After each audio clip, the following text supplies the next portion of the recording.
We are back. This is the Shillan and Duffy show, aka the recap show, aka the post-fight show, aka the After the Bell show. We are recapping UFC 255. It just wrapped up about 15 minutes ago. It's about 1:36 a.m. This is being brought to you by the Loudmouth MMA Podcast Network and the Sherdog Radio Network. I am your host. My name is Keith Shillan. I am a staff writer for Sherdog.com. Joining me, as always, is the senior editor of Sherdog.com, Mr. Ben Duffy. Ben, how you doing, brother?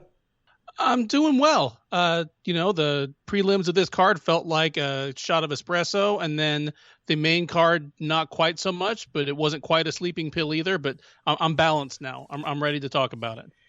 Yeah, I'm glad you are. I'm dragging today. I'm going to be honest. I got up way too early. I just kept thinking through the broadcast when the main event was starting after 1 a.m. I just kept thinking, like, man, I love Bellator's 7 p.m. start time.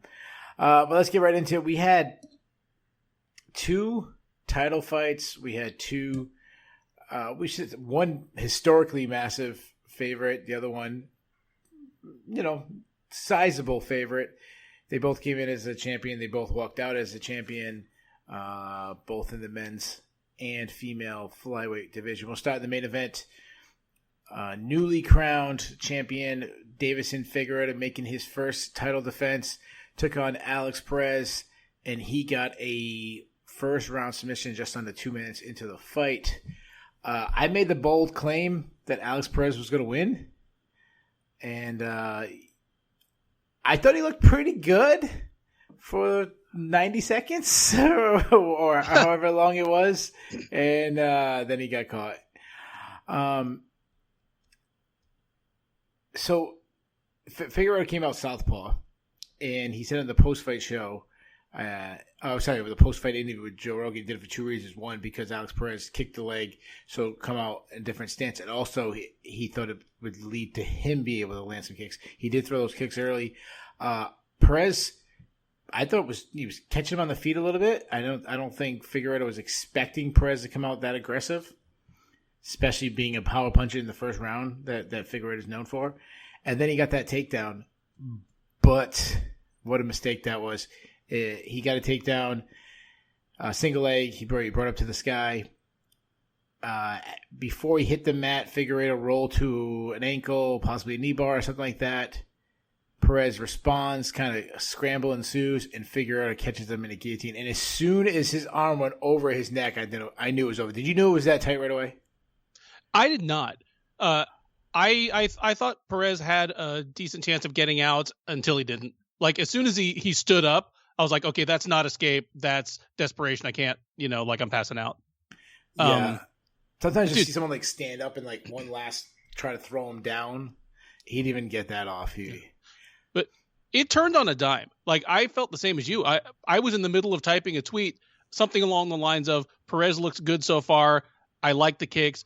Nice that he's going to his wrestling. Both those things might pay dividends if this thing goes past the third round. And before I finished my sentence, it was over. So yeah.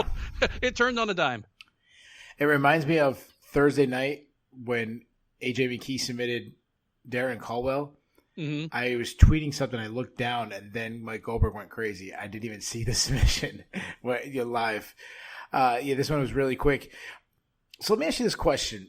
Well, actually, a couple questions. Let me ask you the first question is, was this good for the UFC? Is it good for Davison Figueiredo to look so dominant? Or would it have been better if this was an all-out war? Like, what do you think? What do you think? Are the UFC happy with this result? I think the UFC is probably happy with this result. Considering that Perez was a late notice opponent, very good fighter, probably a guy who would have fought his way to a title shot next year anyway, but, wasn't the next in line. This is what a dominant champ is supposed to do to a pretender. So I do think it was good in that sense. It might have hurt Figueiredo's stock a little bit if this guy who basically just came out of nowhere, he's on a 3-fight winning streak against 3 people who are out of the UFC or have 1 foot out the door, gives their champ all he can handle. Yeah, I definitely understand that. Now, I see both sides having a dominant champion is always a good thing for the UFC. As much as we like wars, the dominant champions always sells. People got more excited about Conor McGregor when he got the knockout of Jose Aldo with the first punch he threw. Ronda Rousey became a household name with her, 10-second submissions and, on and on and on. You could go on Anderson Silva moments, the Matrix moments and all this stuff. So I think having a dominant champion helps. But I could see, having an American who speaks English would definitely help. And also that Contender Series, be the first Contender Series champion, kind of justifying that feeder system. I think that would have been a good thing too. So let's move. Let me ask you this question. So we've seen Figueiredo recently get knockouts on the feet. That's what they kept pumping him up, kind of like this big power puncher, flyweight. But we've also seen him recently. I mean, the Tim Elliott fight was very similar to this, where Tim Elliott shot in for a double. Boom, jumped right on a guillotine. Scramble sues this one, grabs a guillotine. If you can only pick one, do you think Deiveson Figueiredo is more of a threat on the feet or on the ground? It's really close, but I do still think he's more of a threat on the feet. Yeah, the reason why I asked that, I was because I'm thinking about the champions, and well, obviously they all have to be good at everything. It's not 1993 where the jiu-jitsu guy just takes you down and submits you, or the wrestler in 96 where the wrestler takes you down and headbutts you. You have to be well-rounded. But each person, you can kind of characterize them. I don't want to talk about the females, because actually the females are probably more well-rounded than men. But for the most part, you can say, stand up or ground, stand up and ground, stand up or ground. You really can't with Figueiredo. Like, one doesn't really jump off the bed. When you say, if I said Israel Hassan, you'd say, stand up. If I said Habib Nurmagomedov, you'd say, ground. If I said Stipe Miocic, even though he comes from a wrestling background, stand up. And just fill in the blanks of all the guys. That's what really impresses me. And I'm going to pull back the curtain a little bit right now. Mike Fridley just posted his comments on pound for pound rankings. And right now, we have Deiveson Figueiredo at 10th. And he said, does anybody want him to move up? And this post was 5 minutes ago, so it's extremely early, and I don't want to give away what's going to happen in the article, but I jumped right in there and I said, yeah, he needs to move up. I said he needs to jump over Dustin Poirier. Where do you think of Deiveson Figueiredo pound for pound? Now, you don't have to have an exact number, but I mean, he's only been the champion for a short time, but are you starting to feel like he's at upper echelon overall in the pound for pound? I mean, I wouldn't put him in the top 5 for sure, but he probably should be higher than 10th. I'll kind of look it over and come in with my own point of view, my own recommendation sometime this weekend. But I'm probably going to be with you in that he should move out of the 10th spot. Yeah, so the reason I ask this is, think about how long it took Demetrius Johnson to really start getting the respect. He had to go 6, 7, 8, 9, 10 title defenses, and he still never got that top spot. He still was behind John Jones. Mm-hmm. It's like, is there anything this guy can do to really be considered the top? Like Henry Cejudo didn't get that recognition until he went to the next weight class and got the 2 belts. Joseph Benavidez he was never the champion, but he never really. If he cracked our rankings, it was probably in the lower half of the top 15. There's a stigma at flyweight. Is there anything Deiveson Figueiredo can do? Because you obviously, to move up the rankings, you have to dominate. But also, if you dominate too much, then we kind of downplay your competition. You know what I'm saying? Well, we do, but some weight divisions have more prestige than others. Like, usually, there's more than one lightweight in our pound for pound rankings. Like a guy who's not currently holding the belt, like Ferguson or Poirier, will creep up in there just because he's beating such good people, fight in and fight out, even if they haven't, been able to grab the title yet. Flyweight is not a division with that kind of clout. Really, if Figueiredo wants to move into the top 5, he'll need to defend this belt several more times, or he'll have to fight at 135. And in the preview show, I kind of talked about the point that, dude, he cuts so much weight that when he walks into the cage to fight, he looks like he's walking onto the scale. Like, he can't even fully rehydrate in 36 hours anymore. So he's not going to be forever for this division. I don't think. Yeah, and I think he's like 32 or 33. Like he's up there already. Like he's not old by any means, but he's on the second half of his career for sure, especially for a light, the lower the weight class, usually younger. You don't get guys much further, just not necessarily their game going down, it's just keeping that body that low. It's tough. Demetrius Johnson is the outlier because he was actually even too small for 125. Like you hear stories about him like not even cutting weight. Right. He could actually have made like 115 pound weight class if they had it in men's 115, which thank God they don't. So the UFC had such a hard time getting Demetrius Johnson over.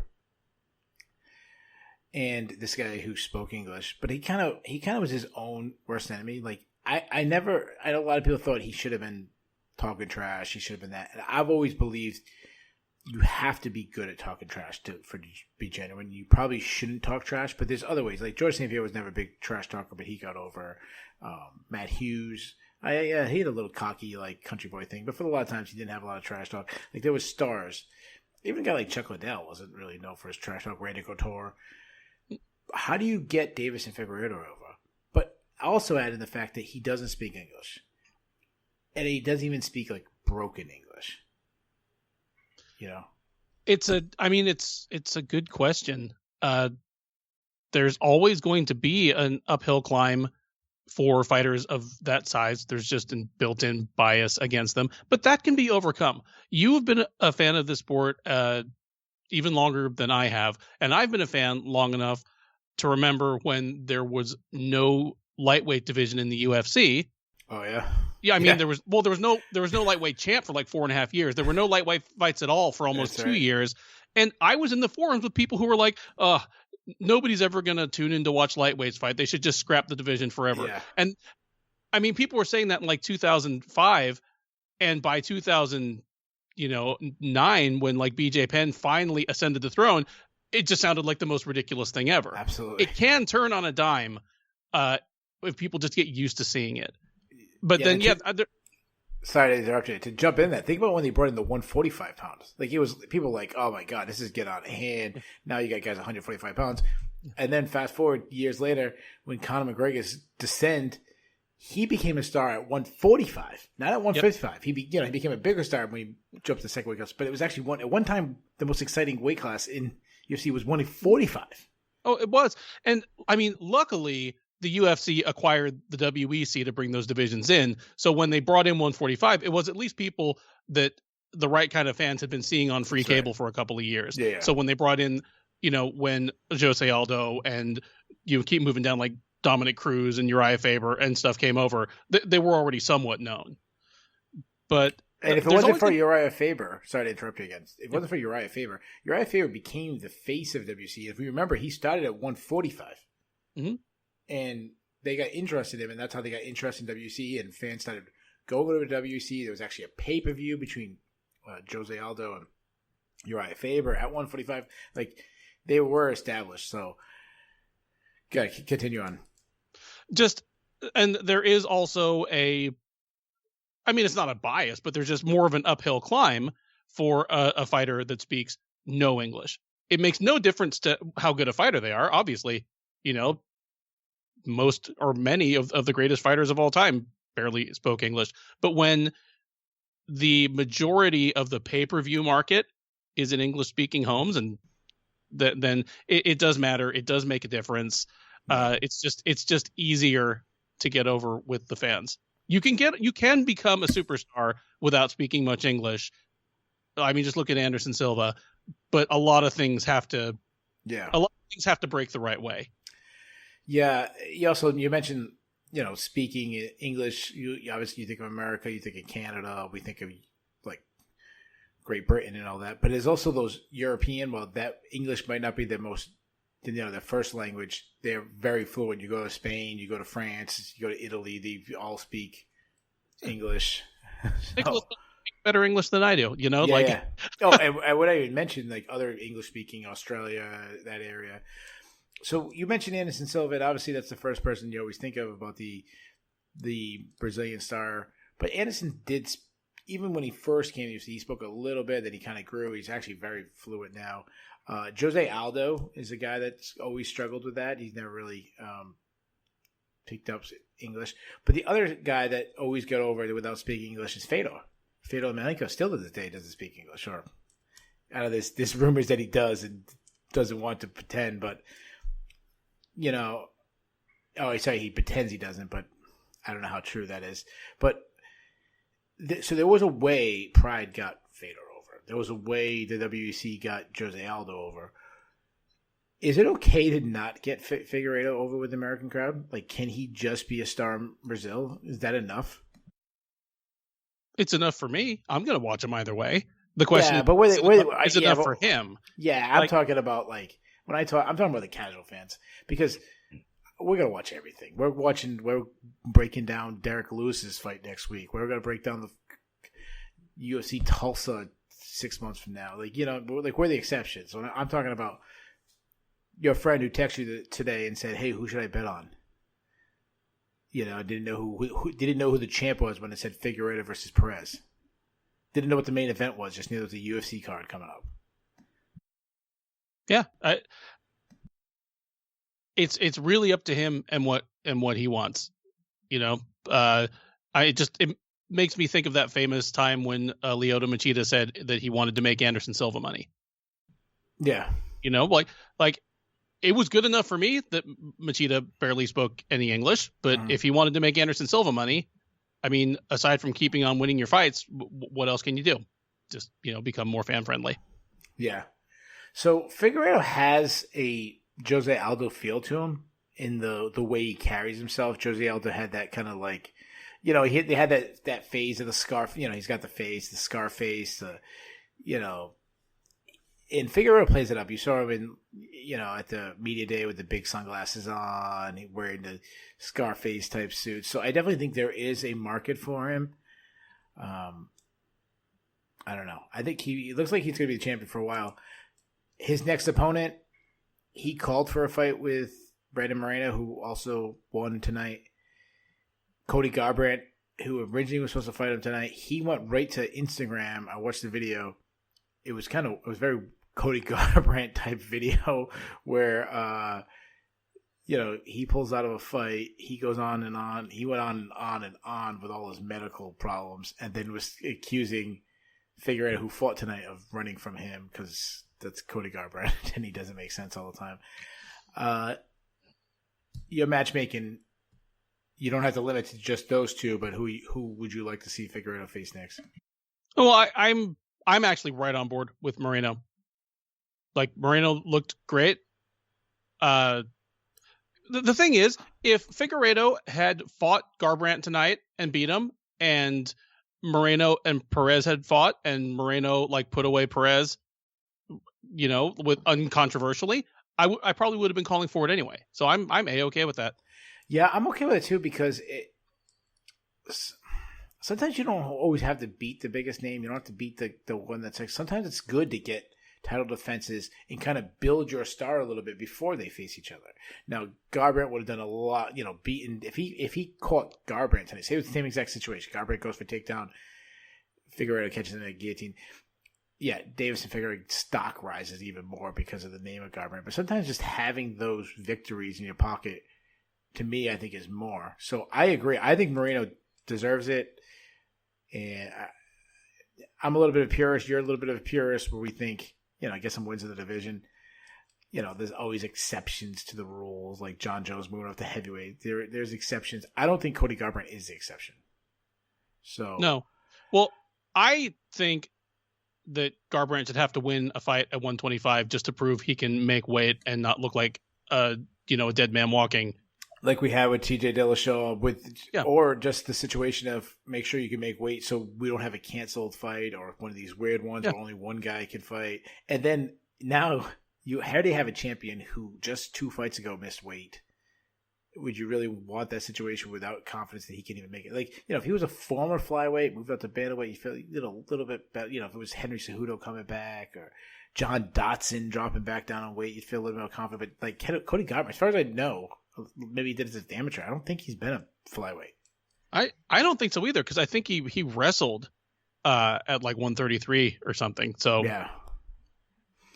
Let's turn over to Alex Perez. This is, he's got a couple good wins on the record, but there's been two pretty big moments where he took a step up in competition and he failed miserably. First one was Joseph Benavidez. Now Figueiredo. Like I said, he looked good for 90 seconds. Was taking the fight to Figueiredo. Was, he can't score in 90 seconds, but he was winning at that point. Still a bad loss. Like, it's still, you want a better showing than that. I think it's almost a good thing because it is a loss that makes nobody want to see this happen again right away. So being a young guy, he can take a step back, and nobody's going to want to see him get a title shot again. He needs to win at least 2 or 3 more fights. If Figueiredo is still the champ, at the very least 2 or 3 more fights. So Sure. It might even be the best thing for him in the long run. Yeah, he could come back a better fighter. Also, this wasn't a brutal knockout where it's setting you back physically. He could caught in a guillotine. Mm-hmm. It could be a Dominic Cruz, Uriah Faber 1 type thing where you got caught, took some years off. Took you some years to regroup, getting some wins. I would put him against David Dvorak next. That's what I would do. I want him to jump way down because with Figueiredo being there, I don't want the situation like we had like with Robert Whittaker or these things where a guy that already lost starts taking out people who's in contention. So I want him to go way back. What would you do with Alex Perez next? If Royval's injury is such that it's not going to stop him from getting back into camp pretty quickly, I like him against Royval. Alexandre Pantoja and Manel Kape are going to fight next month. I wouldn't mind him against the loser of that fight. A bit of a step back, someone who's probably in the 10 to 15 to 18 range rather than like a solid top 10 guy. But not too much of a step back because until this fight, he really did look pretty good. Yeah. Just before we move on, I just want to talk about Figueiredo's 20-1. I don't think people are talking about that enough. His record is 20-1. He's got, right now, We've talked about, he's got 2 knockout wins over the number 2 guy in the world. He's got a dominant win over the number 5 guy and a submission tonight over the number 7 guy. When I'm saying these numbers, I'm not talking about the official UFC rankings. I'm talking about the Sherdog rankings, which is worldwide. We use guys from Bellator and ONE and all kinds of stuff. Just a really very skilled, fun fighter. And the only fight he lost it to a guy in a way that might have been the only person in the history of the division that was going to be able to do that to him.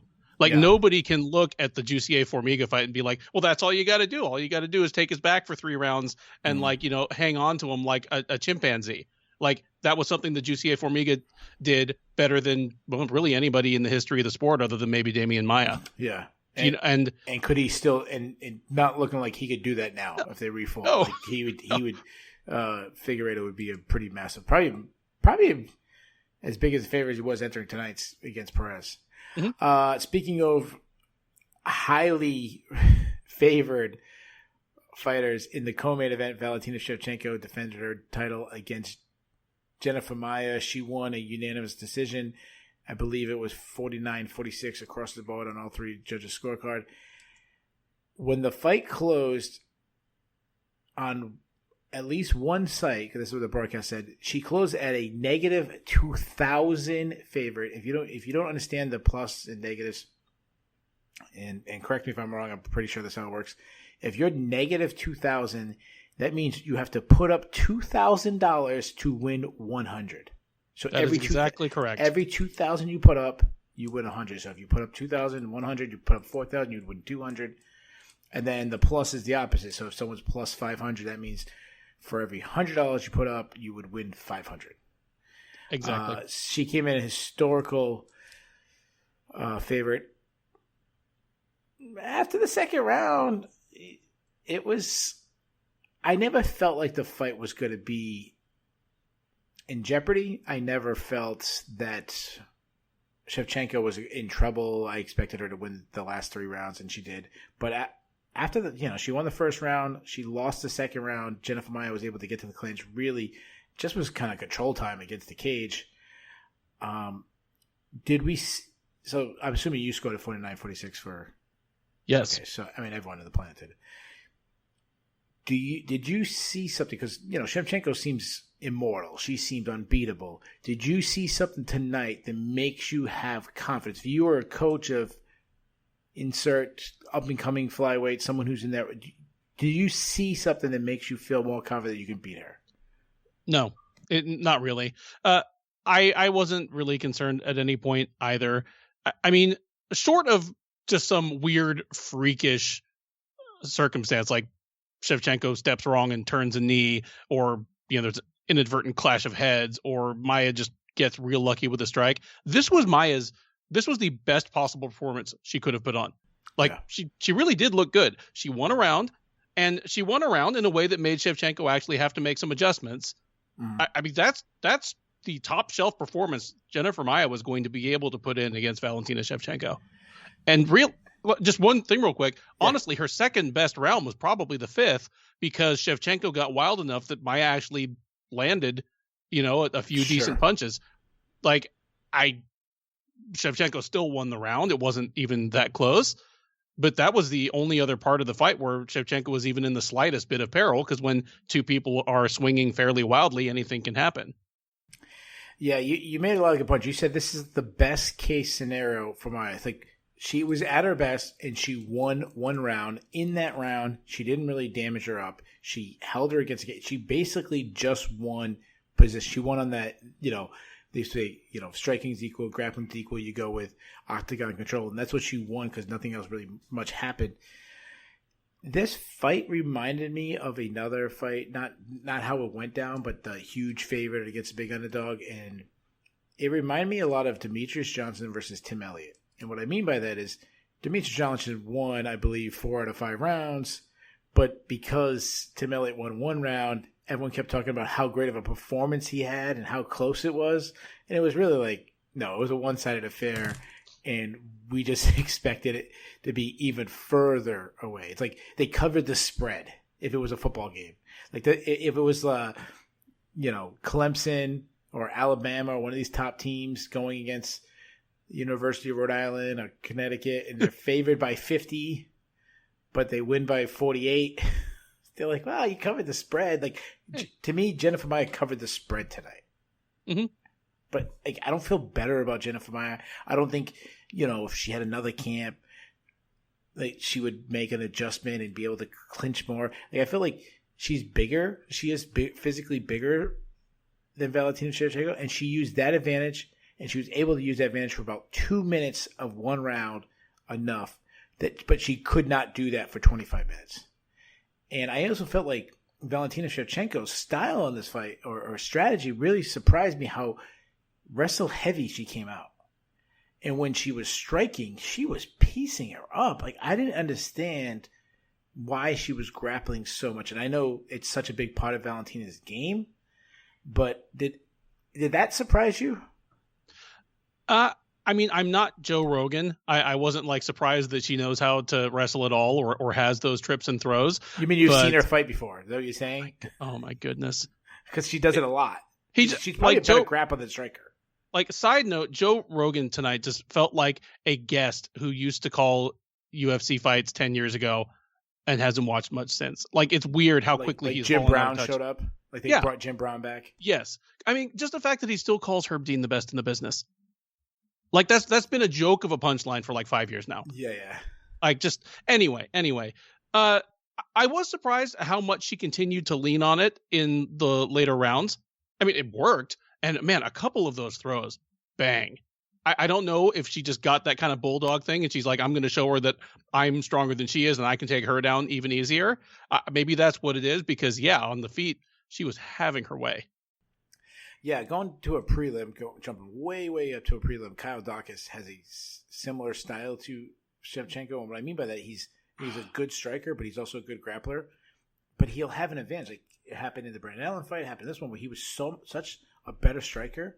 But for some reason, he kept going to the grappling. He felt like it's part of his game that he has to mix in.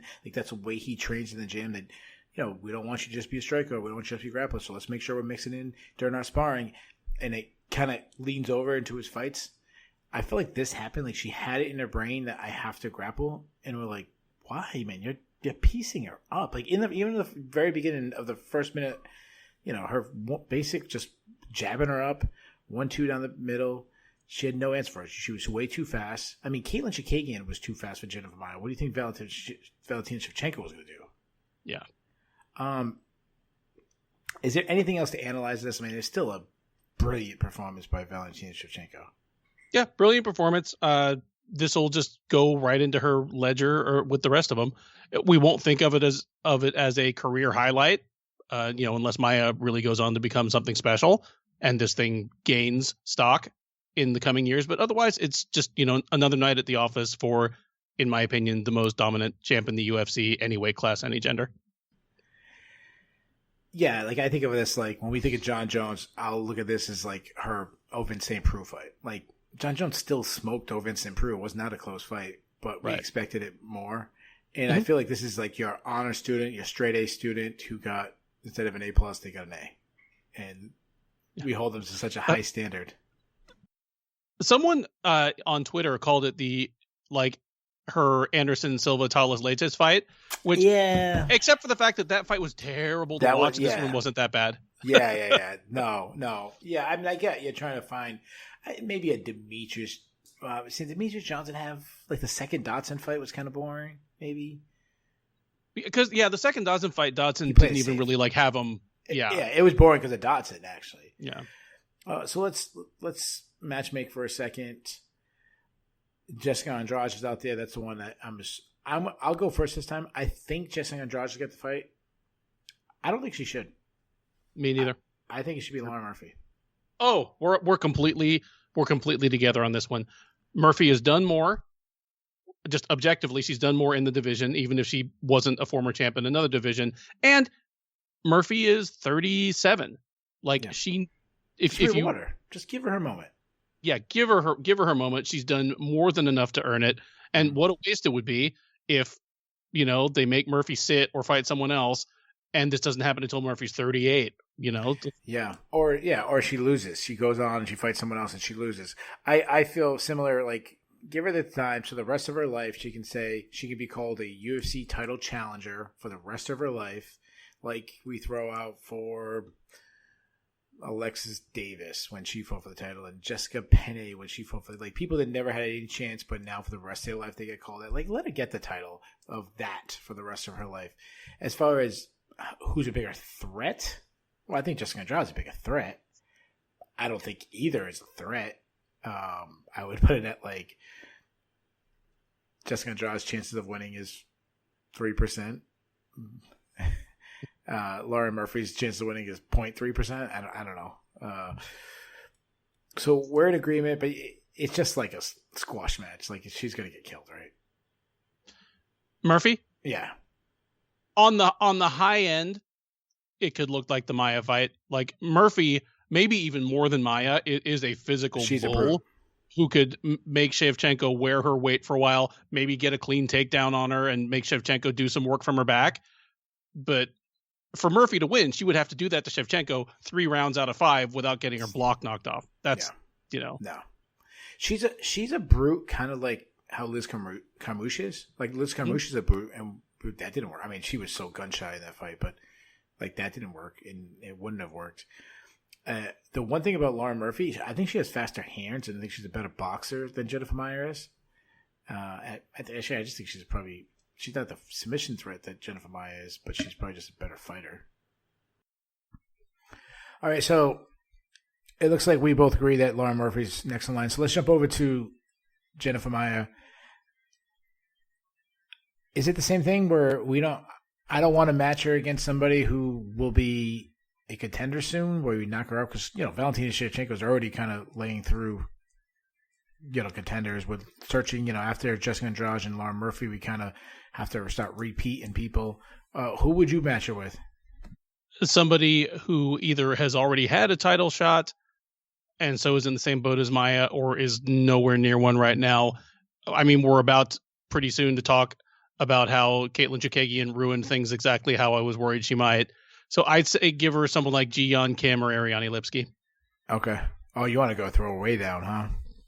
Why not, man? Like, she's already beaten so many of the other people that need to make their way up, like Calderwood, Modafferi, she's beaten Modafferi twice now. Maybe Jessica Ai. She's already faced the champ. But the thing is, is fighting. She's already got a fight. Yeah, who's she fighting? I don't remember. Is fighting Joanne Calderwood. Oh, Calderwood. Yeah, so the winner of that will kind of reemerge. They're probably hoping that Calderwood wins. Yeah. I'm okay with it. I was thinking Jillian Robertson, but honestly, she might be a contender soon. And I know she has a fight too. I've seen. But. Yeah, Robertson is fighting Andrea Lee. Yeah. Now, so I could do the winner of that, I guess. I don't know. They have to be doing that to try to put Robertson over because Lee's lost 3 in a row. So beating Robertson, it's not vaulting her into the title picture. No. But if Robertson beats her, then Robertson's like won 3 in a row, I believe it is, and they can kind of vault her up a little ways. Yeah. Let's move on. The fight before that was, man, it was interesting. We had Mike Perry versus Tim Means. Tim Means wins a unanimous decision. He was a slight underdog. We both picked that underdog correctly. This is very similar to how I expected the fight to go. I expected Mike Perry, especially the second round where Mike Perry was kind of swinging wildly and Mins just kind of stayed tight, jabbed, threw good shots down the middle. Perry, I've never been high on Mike Perry. I kind of think I've always believed that if he didn't have the character that he had, that he'd be much lower down the card.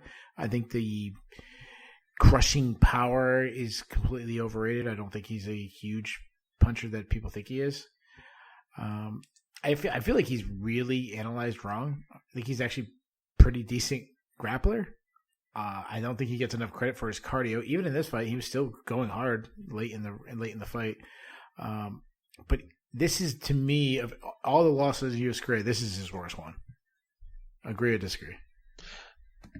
I honestly, I think I agree with you. I think I agree with you.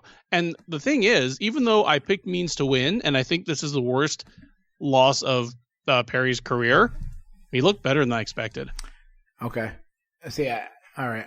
So the other losses that kind of jump out that were kind of bad losses was the Joe Ban fight and the Maxim Griffin fight. But both those guys used a lot of movement and kind of beat him strategically how you should beat Mike Perry. Tim Means gave him the fight he wanted. He stood in front of him a lot, gave him his chance to throw big shots, and Mike Perry's just flat-footed, kind of winging, very telegraphed hooks, and he's very stationary target himself. Doesn't really get out of the way. Very easy to hit down. Like, the wear and tear has really taken a toll on him, physically in the cage. It sure looks like it has. The Joe Ban fight, I remember that as me thinking, okay, that is his ceiling. Against someone who like really knows what they're doing and is not completely shot on the feet, all he has is a puncher's chance. Yeah. So let's talk about we kind of if people didn't listen to the preview show, we really gave it to Mike Perry pretty hard. We both thought he shouldn't have been fighting. Begin with, based on the domestic violence allegations, added in with the punching the old man at the bar, added in with his racist comments and weird tweets on social media. I don't know, is he really divorced yet? I'm not sure. I know he was married for like 14 minutes and then was divorced or separated, and now he's got another girl pregnant who's his cornerman, and let's add more to that. Like, we got in on him then. This is before he missed weight by, was it 4 pounds? 4.5, yeah. 4.5 pounds he missed weight. Did the dab when he weighed in. Didn't seem like he cared that he missed weight. Was acting like a fool when you miss weight, he started acting like a fool during the face-offs. Then he forgot his song when he came out. He didn't know which song he picked. This guy is just a train wreck.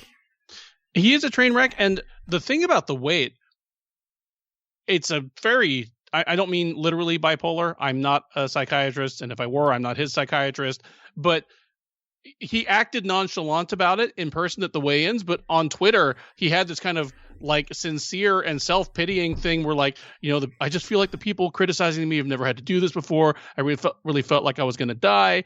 And this is a guy who 3 days before had been like posing with like cheeseburgers and like, Well, that's a $27,000 cheeseburger, dude. Yeah. You gave Tim Means $27,000. Yeah. That's a lot of cheeseburgers and a car for your girl. Like, dude. Yeah, he is a train wreck is the only way to put it.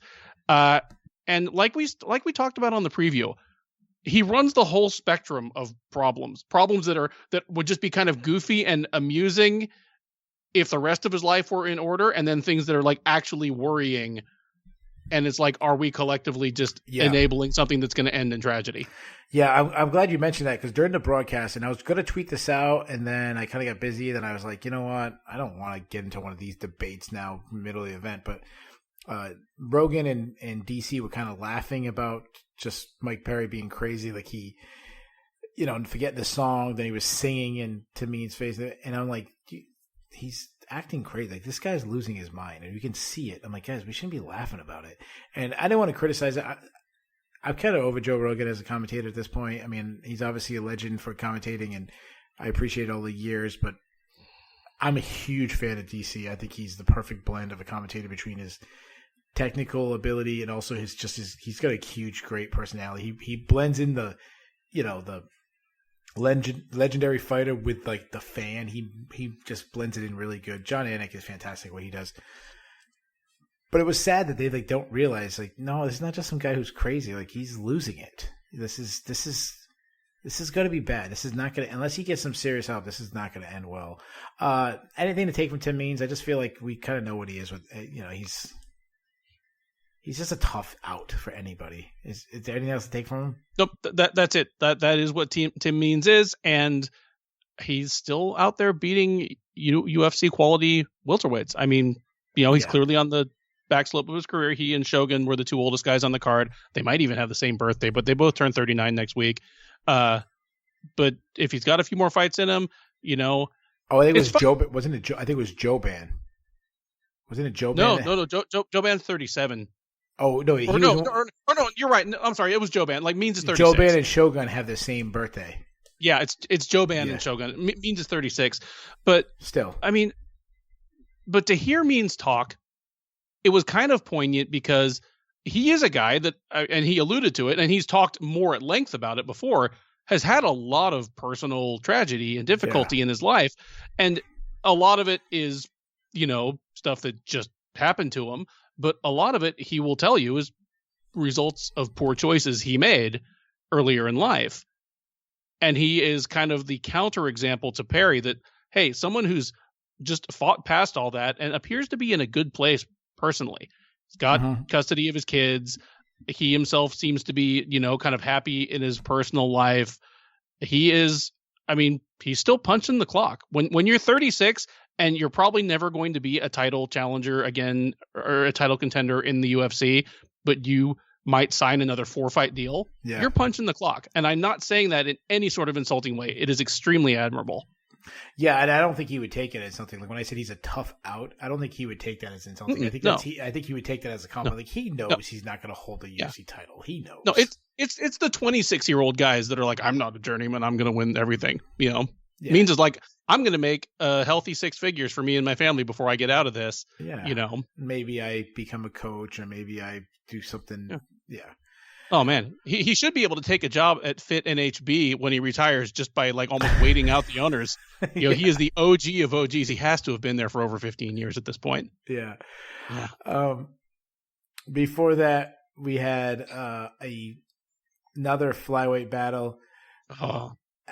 You didn't pick the winner right, but you did call this correctly, saying that Caitlin Chikagian would ruin the plans, and that's why. I think you said you didn't really like the matchup. I didn't like the matchup because of that. I hated the matchup.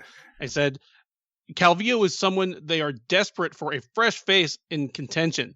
And I said, regardless of what happens in this fight, if Calvillo wins her next 2 fights from here, she'll probably be in a title shot, and it'll just have less zing on it because we'll remember that she's the girl that got just pity patted by Caitlin Chikagian a year ago. I wasn't picking it to happen, but if it were going to happen, this is exactly what I thought it was going to look like. Yeah, this is exactly how it went down. Caitlin Chikagian won a unanimous decision over Cynthia Calvillo. So Caitlin Chikagian came in, I think I saw one line, she was like plus 240. I think the last line I saw, she was like plus 210. Okay. And I said it on the broadcast. I did not understand this line. And listen, guys, I'm not trying to pat myself on the back. I picked Alex Perez to win, and he got submitted in like under 2 minutes. So, listen, I'm not trying to brag here, but people always text me during the pay-per-views like, hey, who should I bet on? Who should I bet on? And I said, well, if you want an underdog bet, I like Caitlin Chikagian. And I was like, I don't think she should be she's a massive underdog. And I'm like, she should be the favorite. And I'm like I felt like I tweeted out, they're like, well, how big a favorite? And I said, I think she should be like negative 185. Like, I did not understand the hype on Cynthia Calvillo. One thing to comment, I didn't like the commentary team during this one because they kept talking about everything Calvillo was doing wrong. Like, he kept saying, like, she's not pressing the action. She's not getting in the pocket. And I'm like, that's because Caitlin Chikagian had a fantastic game plan that didn't let her. I mean, she kept her off with a jab. If it wasn't the jab, she did get in. She was getting hit with a check hook. And what I was most impressed of is how well Caitlin Chikagian was striking while sliding out of range and striking backing up, where she was just getting hit by her. To me, this was one of the most complete performances. And her takedown defense was good. She stopped any takedown that was thrown at her. One time she did get taken down, she scrambled right back to her feet. To me, this was just one of the best performances by Caitlin Chikagian. Oh, I'm glad you went to that because I was going to say this is they're not calling it that yet that I've seen, maybe just because everybody is so disappointed in Calvillo, but it is one of the best performances of Chikagian's career. Yeah. The other takeaway from this is that I guess it's not as easy to crush the pocket on her as Jessica Andrade made it look. Yeah, and they also do have a very, very different style. Like Jessica Andrade, one, she's a harder hitter than Calvillo. She also has a bob and weave style. You always see her, bouncing back and forth. That's not Calvillo. The Calvillo fight reminded me a lot more of the Jennifer Maia versus Caitlin Chikagian, where Caitlin Chikagian just kind of worked her from distance. I don't know what else to say about this. Caitlin Chikagian usually bores me, but this fight did not bore me because I saw someone follow. Like, she didn't play it safe like she does. She didn't just throw in that area in between. Like, she was landing the jab over and over again. But I just love seeing Mark Henry's strategy just work to a T. That's why I was entertained. Yep, she looked great, and not much. From my point, there's not much else to say about the fight. Chikagian, did what she does best. Yeah, so she's on a 2-fight winning streak. How many more fights does she have to win? No, she lost to Andrade last. Oh, I'm sorry. Yeah, you're right. I apologize. I was thinking the Shevchenko fight was Antonina. Her last fight was Jessica Andrade. You're right. Oh. Yeah, so she's only a 1-fight winning streak, which makes it even worse for her to take out the contender because even though she beat Cynthia Calvillo, they're probably still in the same range to get the title shot. That's the problem, man. She deserves somebody who is coming off a win. But beyond that, it just can't be anybody that's even close to. Now, I expect that she will want some time off. She just fought back to back. Let her get through her holidays, and Modafferi and Araujo are fighting in January. Maybe she could take the winner of that. Yeah, because neither of those winners, especially if it's Modafferi, are within sniffing distance of the title. No. I know she recently got married, and I know they've talked about having babies. That's one of the things people were saying about her. She might eliminate herself, take herself out of the equation if she gets pregnant or something like that. Before that, we had just a sad moment. This to me was the saddest moment of the evening. We had Paul Craig versus Mauricio Shogun, who a former light heavyweight champion of the world. Paul Craig won by second round. Submission by strikes. This is just a low point of Shogun's career, in my opinion. We said it before the broadcast. I said, if he loses to Paul Craig, it'd be his worst one. But tapping out to strikes at this point, I don't want to see Shogun fight ever again. I'm on board with that. You called this one right. You had this one for Craig. I had this one for Shogun, and I knew you were right within 30 seconds. I knew Shogun had slowed down. Obviously, the guy's been on mechanical knees since he was 24 years old. but he looked like he was underwater. Like he wasn't even faster than Paul Craig, and Craig is a slow light heavyweight. And just the way that Craig will suddenly, D1 Craig just taking Shogun down.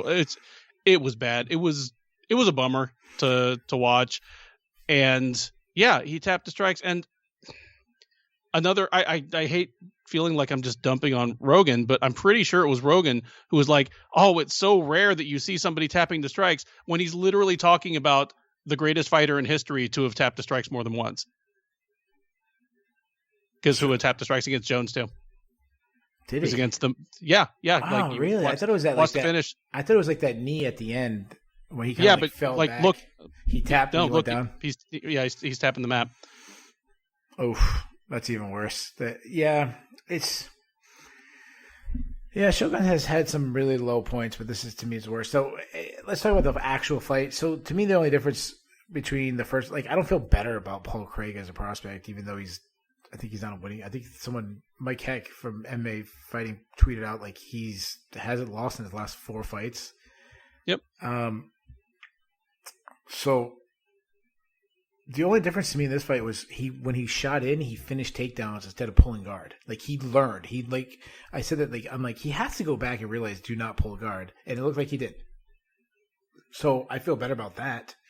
As far as him, I know the UFC rankings had him 15th heading into this fight. He'll probably get fed to someone higher than him and get crushed. I'd rather just talk about Shogun. Do you think he retires? Do you think this is it? No. I think he'll fight again. Yeah. I hope he just wants to fight once more, maybe go out on the win. That is my hope. Have that announcement, this is my last fight. Everyone knows ahead, kind of how Little Nog had. Yeah. Put him in a winnable fight, Ed Herman, or I don't know if he even wins that fight.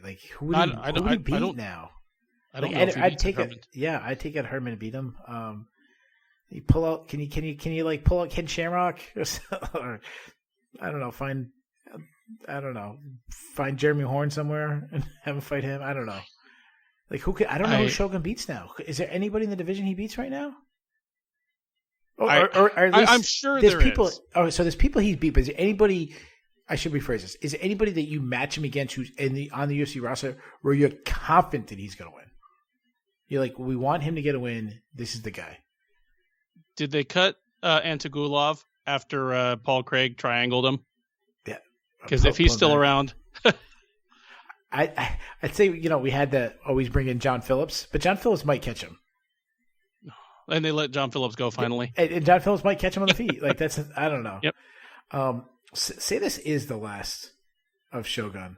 How will you remember Shogun?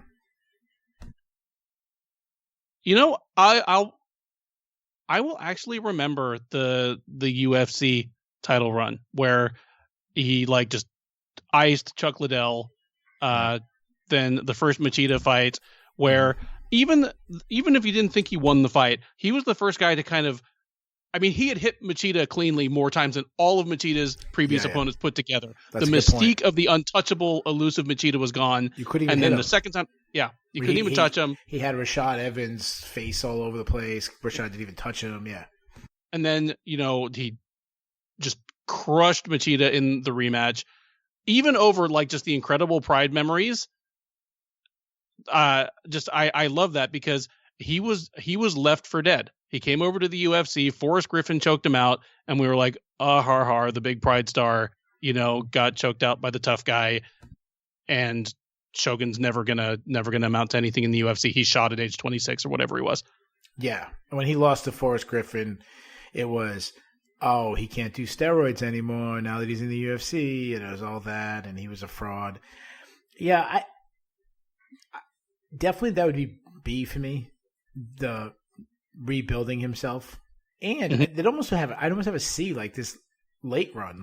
Even when we gave up on him, he still went I think Aaron Bronstead tweeted out he went 6-6 over his last 12 fights. He not great, but we were calling for him to be done 12 fights ago.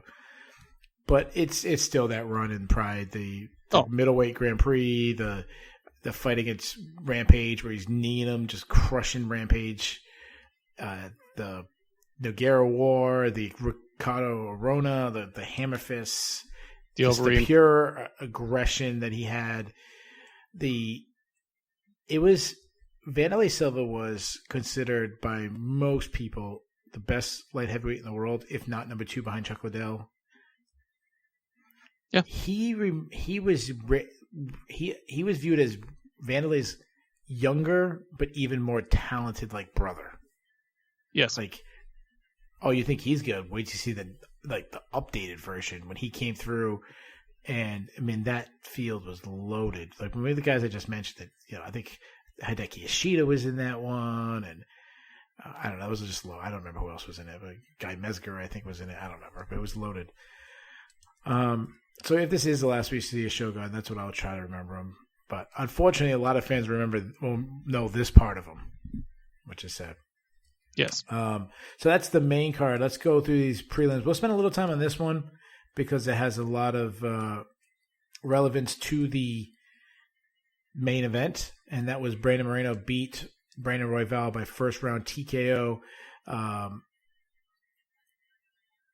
I hope it doesn't take. See, I'm a little torn on this because it was the shoulder popped out, but it's one of those was it a freak injury or was it? Hey, he was caught in a submission where Brandon Moreno was trying to rip his head off for 2 minutes. That might cause your shoulder to pop out a couple seconds later. So, how do you feel about Brandon Moreno's? Does it feel legit to you, or do you feel like he got lucky? Or I know you picked it away. I don't mean to say lucky, but does it feel tainted at all? No, I mean the stop came with 1 second left in the round, and even if he made it to the bell, it was a borderline 10-8 round. And the injury, I mean, obviously any dislocated shoulder is a little out of the ordinary. It's not like they happen every weekend, but there were some high torque situations on the ground. But mostly for me, Moreno was winning the whole time. Yeah, no, he looked good, especially on the ground. Is he so he's going for the title? We talked about Figueiredo. You think Figueiredo is the guy that they wanted to win over Alex Perez? Throw Brandon Moreno in there. Do you still believe that? No. I mean, they'd love to have a Mexican champion. That's exactly what I wrote down. But a Mexican champion who speaks English just fine. And he's got a personality on him. He is an animated and just he's kind quirky. Of yeah, I can't help but smile every time I see him on the mic. Yeah, he's a likable, kind of quirky, kind of joking. What I like about him, when you said a Mexican fighter, he's a true Mexican fighter, and I don't mean to insult Cain Velasquez and Raj Horter, but they're Americans. They were American with Mexican descent. No, he is born and raised in Mexico. He lives in Mexico. I mean, I think he trains outside of Mexico, but Mexico is his home. That's his country. He's Entrum Jim. He still trains in Mexico. I know he's managed by Jason House, and I think he mixes around a little bit. But yeah, whatever. He trains out in Mexico. He's truly a Mexican. The Mexican people would really embrace him. Yeah, I think it would definitely be good. How do you think he matches up against Figueiredo? I'm not sure I'd favor him straight up, but I think he has more form than Perez does. Wow, that's not saying much. well, more. I think he has more form even than I thought Perez did going into this fight. Yeah. Well, we talked about that on the preview show. That if I was surprised Perez got the call because Moreno was ranked higher than him. A lot of people thought Moreno already got skipped for Garbrandt. When Garbrandt got the call, it was like, wait a minute, shouldn't Moreno get that call? Or even Askarov, it was not Perez. Yeah, and then when Perez surprised him. Moreno, he doesn't have the straight power, but he is a big flyweight. He's got a great motor, great gas tank, very dangerous in scrambles. I'd love to see that fight. That's why I'm excited that it looks like they're going to make it. So I want to talk. Yeah, it's a fun fight. Just the flyweight division, they're so talented. This fight was only lasted one round, but it was so highly entertaining. I want to talk about Brandon Royval for a second. I thought he looked great, especially in the beginning. Like he was landing his stand up, his style, his long length, like throw caution to the wind style. It's one, so entertaining. Two, it's very effective.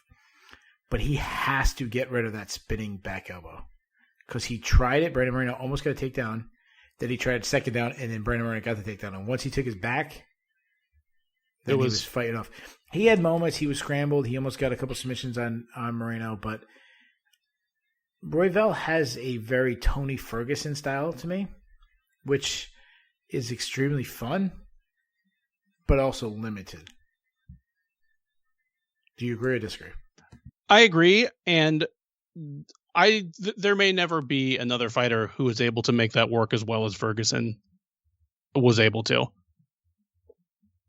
Yeah, Tony Ferguson also had like this incredible recover ability where he almost got knocked out in every single fight, but would find a way to keep. Yeah, so I just meant his style. Like he's doing things that he shouldn't be doing, like flying knees, and I just like I felt that spinning elbow was so unnecessary. He landed against Kai Kara France. He was looking for it again, but it's like, dude, you're doing fine, man. I thought he was winning. You know, it was early, but he was winning. I was feeling really good. I picked Brandon Royval. I was feeling really good when I picked him. Like, yo, this is great. He looks. I don't think his stock goes down. I think obviously the shoulder popping out. I think that helps him. A lot of people are like, oh, he was escaping. He was going for a knee bar himself. When I say people, I mean me. Do you agree with me? Do you feel like his stock didn't really fall, or you disagree with me? No, I don't think there's too much shine off here. Like, you still can't take away his last few wins from him. This one, I thought Moreno was getting the better of it, but I still wanted to see the second round. It's not as though, like, Royval didn't have to make that mistake again the next round. Yeah. So, yeah, and I think these guys will probably meet again at some point. And I commented on Twitter, I still think Royval might have the higher ceiling of the two when it is all said and done. Yeah, I figured Moreno would get a title shot before Royval did, and I figured if he won tonight, he would immediately. But in the end, I think Royval's ceiling might be higher, even though he is a couple years older. Mm-hmm. I feel as though he's adding more to his game from fight to fight. Like I think. Sure. Well, he also doesn't have the amount of fights just in the UFC that Brandon Moreno has. That is huge. Like, well, yeah, Royval might be older in the day he was born compared to Brandon Moreno, but not in fight, high level UFC fighting. He didn't have that kind of experience. I want to ask you one last question about the flyweights before we move, because this is definitely flyweight themed recap. Demetrius Johnson was a champion forever. He's top 5 fighter of all time. We've talked about this. Obviously the greatest flyweight. But we talking about Brandon Moreno, new contender. We talked about Brandon Royval, who we both seem still like. Alex Perez didn't have a great performance tonight, but for 90 seconds they look good. But he's young. Yeah, Askarov doesn't have a loss. All these things. Oh, it doesn't have a loss in the UFC. I almost feel like more excited about the division with all these new guys and all these question marks than I did when Demetrius Johnson was this dominant champion, which is kind of conflicting than what I said earlier about we want Davis Figueroa to be the dominant champion, or the UFC wants that. But do you agree with me? Like, I feel more excited about the division. I completely agree. It just feels as though when he lost and then left, it was almost just like pulling the lid off of like a boiling pot. It felt the same way as I did when GSP retired. Retired off of a just razor close fight where you thought he won it or not. He saw the writing on the wall. He retired, and that place got really, really exciting really, really quick. So I feel like sometimes you want a nice, thick steak, and sometimes you want the buffet. Like, you're not, you go to a Golden Corral, you're not getting the nice, thick Ruth's Chris steak, but you get some chicken wings with it. You can get some macaroni and cheese, whatever you want. You can have 5 different desserts if you want. And that's why I kind of feel like we have this. Before that, you just mentioned about someone's shine going down. Well, there's someone's shine is going continue to rise, and that's Joaquin Buckley as he knocked out Jordan Wright in the very beginning of the second round. He's just too fast. He's too fast, too vicious, hit too hard. So that's the good. But there was moments that I didn't like, and I'm a little worried. He wasn't using his bob and weaving style that he was using against Ipika Saganai, which I was so impressed because he was getting in range.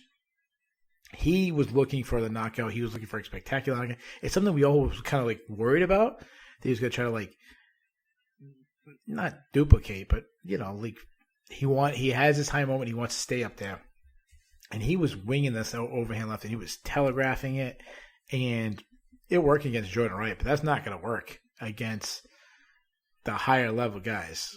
Did you see that, or is that am I being a little too hard of a critic? He definitely didn't look as as clean and crisp and complete as he did against Kasanganai. Maybe he's a guy that he'll just need to lose a fight, gather himself a little bit, and come back. Because the thing is, he does have a complete skill set. He's actually a good wrestler. He is capable of putting together like a nice, complete, technically sound striking game. Yeah. Maybe this is just going to we're going to have like these nervous moments every time he fights until he does lose. And then he'll just kind of like reset and become a contender. Because I'm excited for him, man. Yeah. The fact that he's a guy that doesn't really even cut weight to make 185. And he's still huge, which is incredible. He's still huge. But again, I talked about this on the preview. First time I saw him was at welterweight. And he looked so huge compared to Logan Storley. I was like, I wonder if he just cuts a ton of weight and that's really like working against him. But no, I mean, he's weighing in for these fights at 184, 182 and a half tonight. He's weighing in at basically his walking weight in shape. Yeah. Yeah. And even though I thought he had some technical issues, he still has enough punching power to end and win by brutal knockout. Afterwards, he called for a fight with James Krause. There's an ongoing feud. People on Twitter seem to really like that.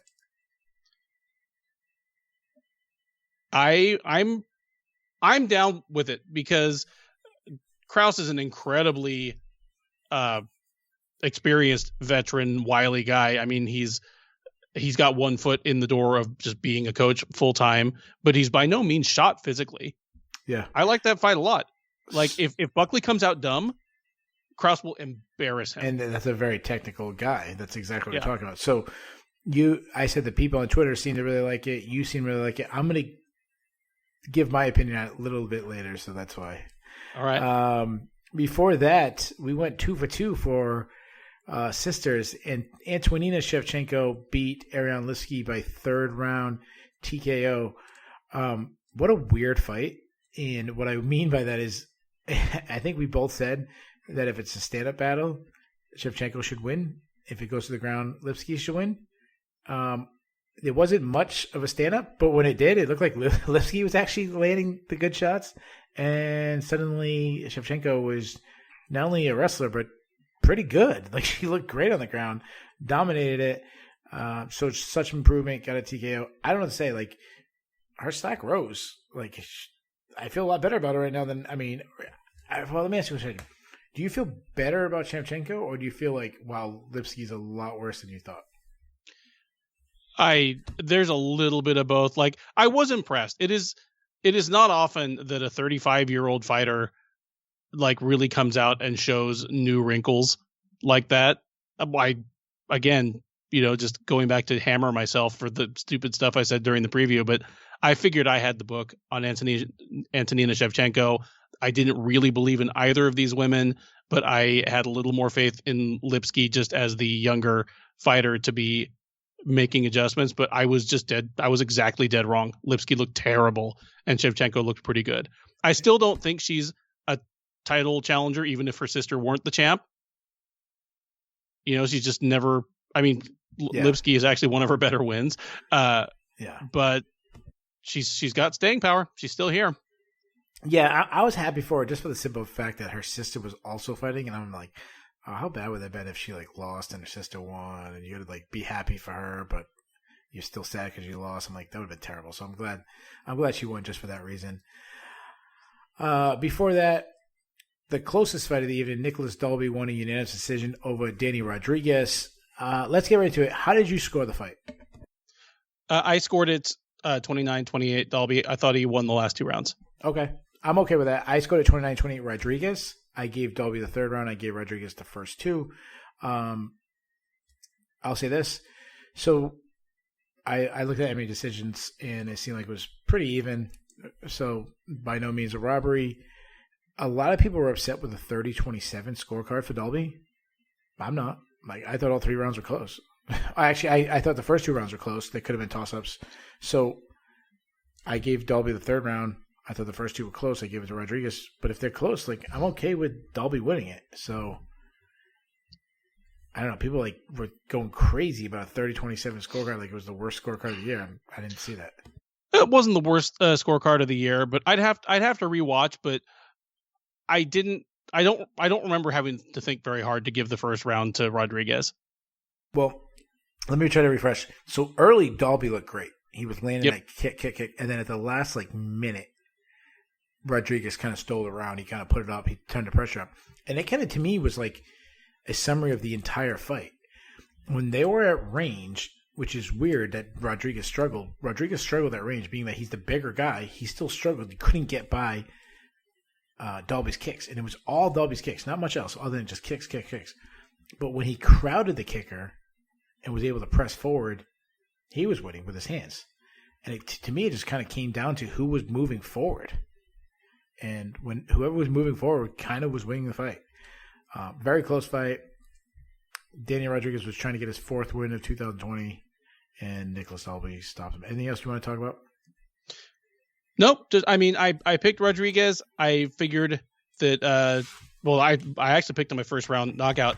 I just, didn't trust Dalby. Yeah, I didn't trust Dalby to stay out of the danger zone, but he did that very well. I mean, you already talked about how he did a good job of maintaining distance and winning the rounds with his kicks.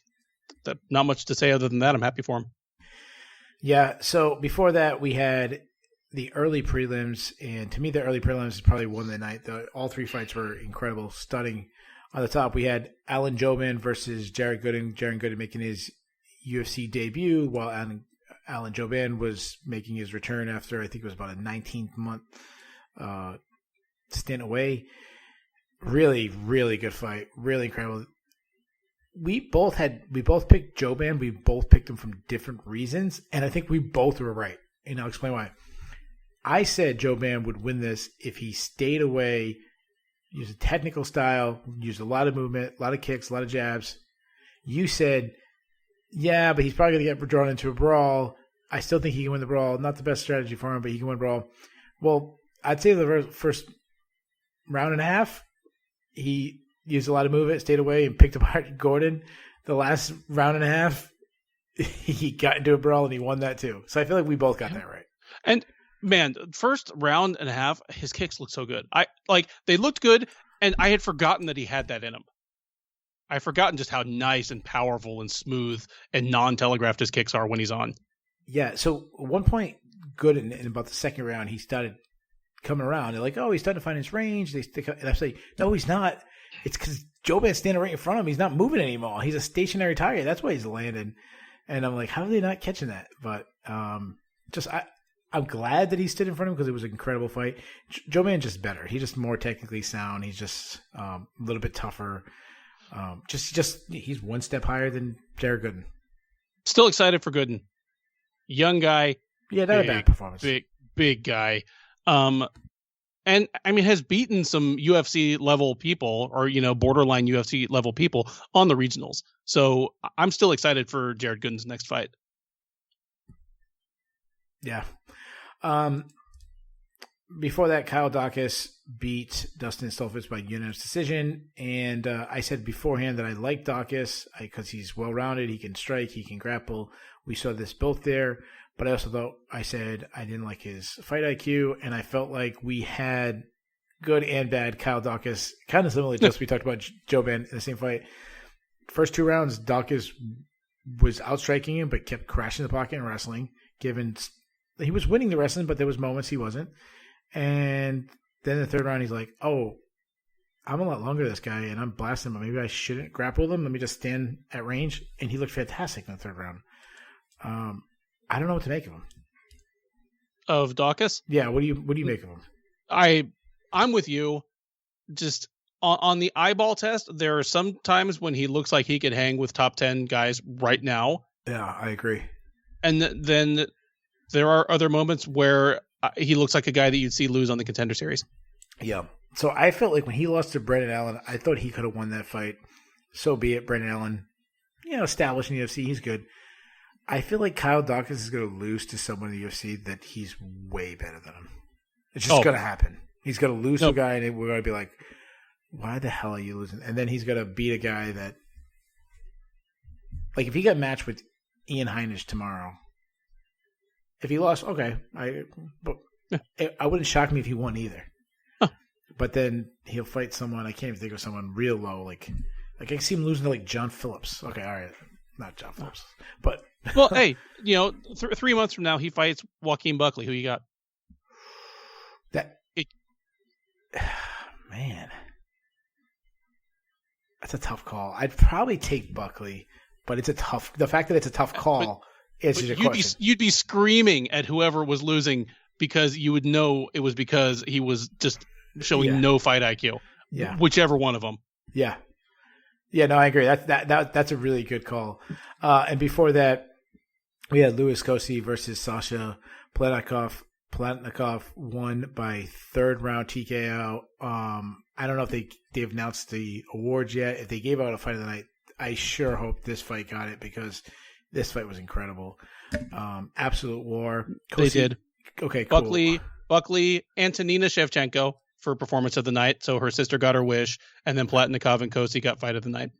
Wow, Figueiredo didn't get anything. Nope. Wow, I'm surprised by that. Hey, whatever. Kosi emptied the tank, almost knocking out Palatnikov the first round. He kind of gassed himself out. Palatnikov came back in that round. It was an incredible. I think it's a round of the year candidate. It was both moments. Both guys had big moments. The only difference is Palatnikov conserved his energy a little bit more and was able to fight harder the last 2 rounds. But Kosi still fought pretty damn hard those last 2 rounds. Just a really, really fun fight. And I'm going to give Kosi a pass. He emptied his gas tank. That's a young fighter who has nothing but knockouts on his record. He's trying to end the fight early. So be it. I'm with you. And even though he'd never been past the first round before in any of his fights, I'm inclined to give him a pass as well. Like, that was ghastly cardio. And it's the kind of cardio that, maybe will turn out that's really all he ever had. But it almost feels like, okay, this is Octagon Jitters adrenaline dump here. Like, your cardio isn't actually that bad. So I'm interested to see Kosi's next fight, and now I'm excited to see Palatnikov's next fight as well. So that's a win-win for the UFC. All right, there we go, guys. We've covered all 12 fights. Let's move on to the fun stuff. Do you want to do the Bulls and the Bears first, or do you want to do the cut list? I'm fine with doing the cut list. I'm not sure I have anybody on mine. I got 2. And then 2 of them are big names. Oh, well. Yeah, the UFC just released Anderson Silva from contract. I think they should do the same with Shogun. And if they do, are you hoping? Well, you already said you're hoping that the show. But it's funny because I just asked Scott Coker. I did the interviews for Bellator this week. I asked him about Anderson Silva, and he said he wasn't interested on that. He was also asked similar about Fabricio Verdum. How come they didn't come to a deal? And Scott Coker, as far as Bellator, sounds like they really might be going away from the legends, trying to build up their own young brand, which I still think it should be a little bit of a balance, but I like that they're going that way. That doesn't mean that Shogun, I could see Shogun going to Japan, going to a Ryzen and just go back home. Saka Kabara, Yep. But the UFC will probably still use him again. The other guy I cut Mike Perry. To me, it's just a train wreck. Liability is not worth the headache. I would get rid of Mike Perry. And he would get picked up in a heartbeat by many organizations. But I'm fine with both of those. Like, he just seems like he should be in bare knuckle boxing. Then he just like fits. Like, not only would he be in bare knuckle boxing, but he would be like the poster child for them. Yeah, he'd be a poster child for bare knuckle boxing. He'd make a little bit of money, wouldn't have to leave Florida. Yeah. And then he'd get arrested or something. But let's do the Bulls and the Bears. The Bulls and the Bears is a stock market reference. When the market is going good, it's a bull market. When it's going bad, it's a bear market. So you want to be Bulls, you don't want to be Bears. We can pick up to 3 each, kind of like your hockey's 3 stars of the night. Number 1 being the best one, number 3 being the worst. You want to do the Bulls or the Bears first? Let's do the Bulls first. Okay. Do you want to go first? Or you want me to go first? I'll go ahead and go first. All right. My bull number 3 will be Alan Joban. When you are at that age, when you have been gone for that long, when you admittedly have other interests, you have other irons in the fire, you're a model, you've been on the mic at the desk for the UFC, to come back and look that good and to turn away a promising prospect, that's a good sign. Like, even though I picked Joban to win, I had was very aware of the possibility that he could come out, look flat, get blasted. That was not the case. Not only did he win, he wasn't even really in much trouble at any point. So stock up for Mr. Joban. Number 2, Joaquin Buckley. It was not as spectacular as his last knockout, but almost nothing in the history of the sport was as spectacular as his last knockout. Nonetheless, he blew another man away and just made it look easy. We've talked about some of the technical hiccups that got him there, but I mean, what is the level of hype going to be for his next fight? So in the most literal sense of the word, his stock is going through the roof. Mm-hmm. And number 1, Brandon Moreno. The man won himself a title shot tonight. And even though he fought like a guy that was angry that he didn't get the title shot already, what he gets for it is he gets a clean one next time. It won't be a short notice anything. It'll be one where the champ actually looked down the throne at him and said, that's the guy I want. That's the guy that earned it. Dana White, make it happen. So Brandon Moreno, big winner of the night for me. Yeah, at least I hope that's the case. But the way Cody Garbrandt's talking, they could still be a possibility. But the champ did call him out, and Cody Garbrandt has a million injuries, so I hope you're right. I'll go my 3 Bulls. My number 3 Bull, Antonina Shevchenko. She wasn't supposed to be able to wrestle. I was going to say both Shevchenko, making history, same night winning, but I want Antonina to get her own shine. She just looks so much improved on the ground. She talked about working on the ground so much, and it's nice to see it. My number 2, Davison Figueiredo. I mean, his first title defense, submitted a guy in under 2 minutes. I'm calling for him to move up to pound rankings, so that's my number. But now, number 1, and this is a 2-parter.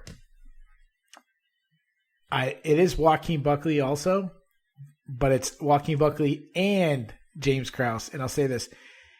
What do you do when you get a viral knockout? You get another big knockout. You follow that up by getting a rival, calling him out, having a backstory as they have feud back in they're from the same hometown, have a good stylistic matchup as in the big, young, up-and-coming power hitter versus the crafty veteran technician. But then Joaquin Buckley was smart enough to call out the McGregor pay-per-view, say, I want to fight on this date. Doesn't mention McGregor, so you don't seem like you're chasing clout. You just threw that date out there. That's the date I want to fight on. And I think the UFC, they would be smart enough to not only get it on that card, but also put it on the pay-per-view, maybe kick off the pay-per-view, something like that. So to me, that was just a brilliant move by Buckley. James Krause, a guy kind of just seems like he kind of deserves that moment too. So that rivalry to me is the highest ranker. Let's get over to the Bears. I'll go first this time. The opposite of Antonina Shevchenko is Aaron Lipsky. You can't make Antonina Shevchenko look like a NCAA wrestler suddenly. Not a good night for the former KSW champion. My number 2, Shogun. Tap into strikes, not good. Losing to Paul Craig. You've beaten some of the greatest fighters of all time. and now you got a loss to Paul Craig. That's terrible. My number one was the guy that not only just today, but he lost the entire weekend. He's been losing all of 2020, and that's Mike Perry. Just he can't. He had a fan base, and I don't think he has it anymore. Like everyone's sick of his antics. So Mike Perry's my bear of the night. Who are your three? I would certainly agree with all three of those. So rather than repeat any of those, I will just throw real quick onto the pile. Louis Cosi, we both said, hey, he gets a pass, but getting a pass is not the same as carrying over your momentum and having people actively excited for your next fight. You know, when you won your first 7 fights by just brutal first round knockout, and the first time you go past the first round, just your gas is gone. It does raise question marks. I want to see his next fight. I still think he's going to turn into something good, but that's the difference between every other guy and like a Shemaev or a Buckley or a Chaos Williams. You know, the difference between being just another guy and being a sensation is not screwing the pooch on your first chance in the UFC. And I will also throw on Cynthia Calvillo through no fault of her own. I mean, she, other than just letting Caitlin Chukagian have the most Caitlin Chukagian fight ever. But again, she is somebody that was on the fast track to a title shot, may still be for all we know, just because of how depleted the division is. But this is a setback because she just lost convincingly to somebody who nobody wants to see get a title shot again. Yeah. So where does that leave Calvillo? Yeah. Those are mine. I'm going to give you 2 honorable mentions, one bear and one bull. Another bear, Sasha Palanowski's ankle wraps were absolutely hideous. These 2 different colors, bright, lime green and pink. They were hurting my eyes. And I'm going to give another bull an honorable mention. How about Mark Montoya's doctor skills when he was able to pop Brandon Moreno? He popped it out like that's a G. You can tell he's done that before. No flinching on his part, nothing.